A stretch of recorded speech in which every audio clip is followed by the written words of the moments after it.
வணக்கம் நண்பர்களே, சிட்ரா tax YouTube channel சார்பாக உங்களை அன்புடன் அழைக்கிறோம். ஸோ இஸ்ரேலும் அமெரிக்கா ஈரான் மேலே போர் தொடுக்கிறனால எந்த கப்பலுமே கேஸ் கப்பல் அல்லது பெட்ரோலியம் கப்பல் எண்ணெய் வள கப்பல் எதுவுமே வர முடியலை. அந்த ஸ்ட்ரைட் ஆஃப் ஹோர்மஸ் அப்படின்னு சொல்லுவாங்க, ஈரான் பக்கத்தில் ஒரு பகுதி. அங்கே ஈரான் தடை பண்ணாங்க. ஏன் தடை பண்ணாங்க அப்படின்னா, ஏன்னா எல்லா பேரும் சேர்ந்து என்னை அடிக்கிறீங்க, அப்போது நீ எங்கள் கப்பலை நீங்கள் எப்படி அனுப்பலாம் அப்படின்னு சொல்லி அவங்க தடை பண்ணிட்டாங்க. அதே நேரத்தில் இன்னும் சீரியஸ் தான் ஆக போகுது. ஏன்னா கப்பலில் ஆயில் இருக்குது, கேஸ் இருக்குது. ஆனால் இப்போ என்னன்னாக்கா இப்போ ஈரானுடைய கேஸ் கம்பெனியை நேற்று இஸ்ரேல் தாக்குனதுனால ஈரான் என்ன பண்ணுது, அது அமெரிக்காவின் கூட்டாளிகள் அப்படின்னு சொல்லுவோம் இல்லையா, யார் சவுதி அரேபியா, அப்புறம் கத்தாரு, பஹ்ரைன், இந்த மாதிரி யூஏ இருக்கு இல்லையா, இந்த மாதிரி நாடுகளை ஈரான் நாடு தனது ஏவுகணை மற்றும் ட்ரோன் மூலமாக அனுப்பி அங்கே உள்ள எண்ணெய் வளங்களை அழிச்சிக்கிட்டு இருக்காங்க. ஸோ இந்த மாதிரி ரெண்டுமே நடந்துக்கிட்டு இருக்கு. அப்படின்னா நீ பார்த்தா இன்னும் சீரியஸாக ஆகும். அப்போ எல்லா எண்ணெய் வளங்களையும் அழிச்சிட்டா யாருக்கு சந்தோஷம்? இந்த அமெரிக்காரன் தான் சந்தோஷம். என்ன காரணம் அப்படின்னா, முஸ்லீம் கண்ட்ரிலாம் என்ன செய்யலாம், ரெண்டு பேர்த்தையும் சண்டை போட விட்டு அவங்களுக்குள்ளே சண்டை போட்டு அவங்க பொருளாதாரம் ரெண்டு பேர் Iran, Iraq, Saudi Arabia, Qatar, UAE இந்த மாதிரி கண்ட்ரிஸ்லாம் சண்டை போட விட்டு அவங்க நாடு பூரா அழிஞ்சிச்சுன்னு வச்சுங்களேன், யாருக்கு கொண்டாட்டம்? இருக்கானா அமெரிக்கன், அவனுக்கு தான் கொண்டாட்டம். அப்போ இந்த சண்டை மூட்டி விட்டு அவங்கள பூரா அவங்களுடைய பொருளாதாரத்தை அவங்க நாட்டில் உள்ள மக்களை அழிச்சிட்டு வேறு என்ன செய்யணும், அழிச்சு என்ன செய்யணும், போய் பிச்சை எடுக்க வேண்டியது. யார்கிட்ட போய் பிச்சை எடுக்கணும்? அடுத்தவன்ட்ட போய் பிச்சை எடுக்கணும். அப்போ நம்ம என்ன செய்யணாங்க, இந்த அமெரிக்காவோட சூழ்ச்சினால தான் இந்த சண்டை நடந்துக்கிட்டு இருக்கு. இந்த சண்டையினால் அமெரிக்காவுக்கு பெரிய இழப்பு கிடையாதுன்னா அமெரிக்கா நாட்டில் போய் எந்த இழப்பும் கிடையாது. அமெரிக்கா இங்கே உள்ள இடத்துல தளத்தில் அது அமெரிக்கன் போர் தளத்தில் அடிக்கிறாங்க, அதில் அஃபெக்ட் ஆகுது அமெரிக்காவுக்கு.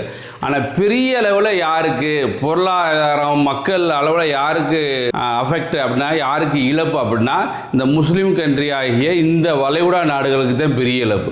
அப்போ என்ன நடக்க போகுதுன்னா, இவங்களுக்குள்ளே சண்டை போட விட்டு, நம்ம ஆல்ரெடி போன வீடியோவில் சொல்லியிருப்பேன், ஈஸ்ட் இந்தியா கம்பெனி இந்தியாவுக்கு இந்தியா உள்ள மன்னர்களாக தூண்டி விட்டு ஒன்றுக்கு ஒன்று சண்டை போட்டு அவங்க அழிஞ்சு கடைசியில் என்னாச்சு அப்படின்னா, அந்த ஈஸ்ட் இந்தியா கம்பெனி இங்கிலாந்துக்காரங்க இங்கே இந்தியாவை பிடிச்சி அங்கே ஒரு எத்தனை வருஷம் 1600 ஒரு 1947 வரைக்கும் அவங்க ஆண்டு இவருக்கு பூரா கொள்ளையடிச்சு போனாங்கன்னா போன வீடியோவில் சொன்னான். அதே மாதிரி தான் இந்த நாட்டுக்குள்ளே சண்டையை மூட்டி விட்டுட்டு அவங்க பூரா அழிஞ்சோடனே கடைசியில் யார்கிட்ட போய் பிச்சை எடுக்கணும்? ஐயா நீங்கள் ரூபா தாங்க அப்படின்னா அமெரிக்காட்ட பிச்சை எடுக்கணும். அந்த மாதிரி ஒரு சூழ்நிலையத்தையும் இந்த போர் கொண்டு வருதுன்னு நான் நினைக்கிறேன்.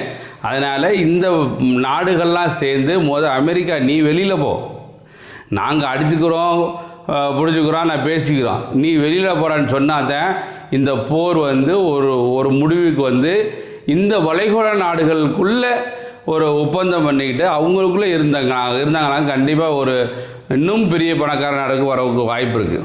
அதனால் அமெரிக்கா உள்ளே விட்டமாக்கம் தொலைஞ்சிச்சு. அதே வளைகுடா போருக்கு நடந்துக்கிறதுக்கு பெரிய காரணம்.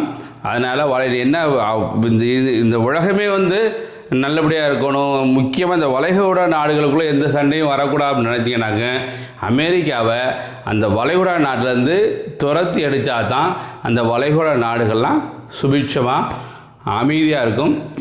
இவங்க பூரா வெளி மாநிலத்தில் வேலைக்கு வந்தவங்க, இவங்க என்ன செய்கிறாங்க, இவங்களுக்கு கேஸ் கிடைக்கல, கம்பெனி க்ளோஸ் ஆகிடுச்சு, ஹோட்டல் க்ளோஸ் ஆகிடுச்சு, நிறையா அவங்க வேலை பார்த்தது க்ளோஸ் ஆனதுனால இவங்களே வரிசையாக வராங்க பாருங்களேன். இவங்க பூரா எல்லா பேருமே ட்ரெயினுக்கு ஏறதுக்கு போய்கிட்டு இருக்காங்க. இவங்களே ஏன்னா தன்னோட சொந்த மாநிலத்துக்கு போய் எதை எப்படியாச்சும் பொழைச்சிக்கிடுவோம். ஏன்னா இந்த வாங்களே ட்ரெயின் சூரத்துலேருந்து கிளம்புது, வந்து குஜராத்லேருந்து கிளம்புறது வரிசையாக வந்து அன்ரிசர்வ் டிக்கெட்டில் ஏற்றி விட்றாங்க போலீஸ் வந்து. ஏன்னா நம்ம சொந்த ஊருக்கு போனாலும் ஏதாச்சும் பொழைச்சிக்கலாம். நம்ம இங்கே பணம் கிடையாது, கம்பெனியும் கிடையாது, சம்பாதிக்க முடியலை, வேறு என்ன செய்கிறது அப்படின்னு சொல்லி எல்லா பேரும் மைக்ரண்ட் ஒர்க்கர்ஸ் வந்து தன்னோட சொந்த மாநிலத்துக்கு போய்கிட்டு இருக்காங்க. இது என்னன்னாக்க ஹிமாச்சல் பிரதேசில் ஸ்டேட் அசம்பிளி இருப்பாங்க இல்லையா, எம்எல்ஏலாம் வந்து போய் பேசுவாங்க இல்லையா, அந்த இடந்த ஸ்டேட் அசம்பிளி.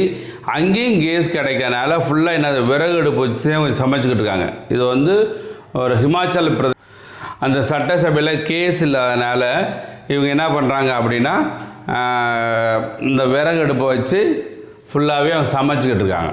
இது என்ன காரணம் அப்படின்னா, நண்பர்களே இந்த ஃபோட்டோ பார்த்தீங்க அப்படின்னா மைக்ரண்ட் ஒர்க்கர்ஸ், அதாவது ஒரு ஸ்டேட்லேருந்து இன்னொரு ஸ்டேட்டுக்கு போயிருப்பாங்க இல்லையா. இப்போது இது வந்து குஜராத்தில் நடந்தது. இப்போ இங்கேருந்து குஜராத்துக்கு வந்து நிறையா மாநிலத்திலேருந்து வேலைக்கு போயிருப்பாங்க மைக்ரண்ட் ஒர்க்கர்ஸ். அதே மாதிரி வெளி மாநிலத்திலேருந்து நம்ம திருப்பூர், கோயம்புத்தூர், இந்த மதுரை, இந்த மாதிரி நம்ம ஊருக்கும் நிறைய பேர் வேலைக்கு வந்திருக்காங்க. இவங்களாம் என்ன பண்ணுறாங்க அப்படின்னா எல்பிஜி கேஸ் கிடைக்கல, இந்த மாதிரி பெரிய தட்டுப்பாடு இருக்கனால கம்பெனி க்ளோஸ் பண்ணுறாங்க.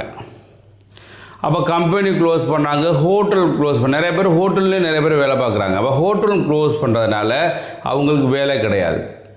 அப்போ அந்த வேலை கிடையாதுனால என்ன செய்கிறாங்கனாக்க இந்த மைக்ரண்ட் ஒர்க்கர்ஸ்லாம் என்ன பண்ணுறாங்கனாக்க தன்னுடைய சொந்த மாநிலத்துக்கு கிளம்புறாங்க. ஸோ அதைத்தான் நம்ம பார்த்துருக்கீங்க. ஸோ நண்பர்களே, கண்டிப்பாக இந்த வீடியோ உங்களுக்கு பிடிச்சிக்கும்னு நினைக்கிறோம். அதனால் நம்ம சேனலை சப்ஸ்கிரைப் பண்ணி சப்போர்ட் பண்ணுங்கள். நன்றி, வணக்கம்.